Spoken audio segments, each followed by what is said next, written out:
Hello, আসসালামু আলাইকুম। আমি এখন অনার্স তৃতীয় বর্ষের রাষ্ট্রবিজ্ঞান ডিপার্টমেন্টের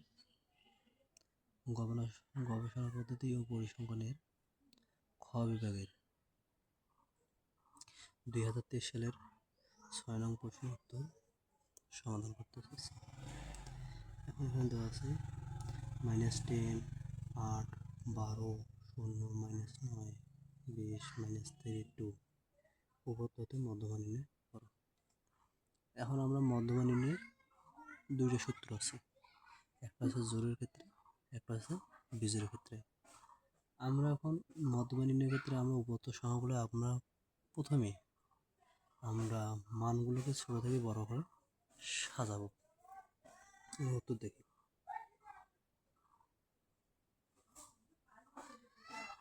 মানগুলোকে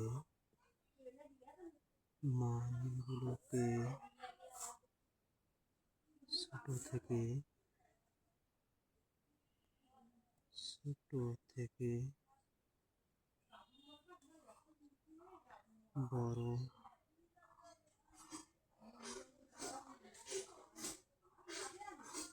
আকারে সাজাই।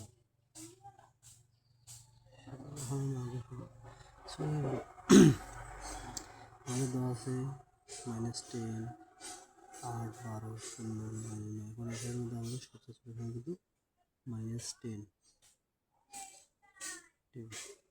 তারপর কত, তারপর 9, তারপর হচ্ছে -3, 0, তারপর 2, তারপর হচ্ছে 8, তারপর 12, তারপর 20। দেখো এখানে দেখো এর উপর গণসংখ্যা 1, 2, 3, 4, 5, 6, 7, 8।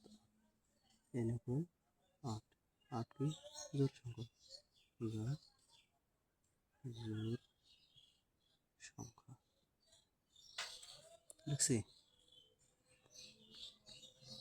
তাহলে জোড়ের ক্ষেত্রে মধ্যমান নির্ণয়ের সূত্রটা কথা বলবো। মধ্যমান এন করে প্রকাশ করতে পারি। n/2, এটা হচ্ছে জোড়ের ক্ষেত্রে n/2 তম পদ প্লাস n/2 প্লাস 1 তম পদ ভাগ আছে 2। n এর মধ্যে n 8 আছে 2 তম পদ প্লাস চিহ্ন থাকবে 8 আছে 2 প্লাস 1 তম পদ, এরকম হচ্ছে 2। 2 রে ভাগে 4 তম পদ, 7, 8, 4 তম পদ প্লাস ভাগ করলে 4, 4 এর হচ্ছে 5 তম পদ হচ্ছে 2। এখন দেখো আমার 4 তম পদ আর 5 তম পদ, 4 তম পদ গণনা করবো। আমি যদি সাজাচ্ছি 1, 2, 3, 4, 4 তম পদ হচ্ছে 0 প্লাস 5 তম পদ হচ্ছে 1, 2, 3, 4, 5 হচ্ছে 2 হচ্ছে 2। এখন দেখো 2 ভাগ করে আছে 1। তাহলে আমরা লিখতে পারি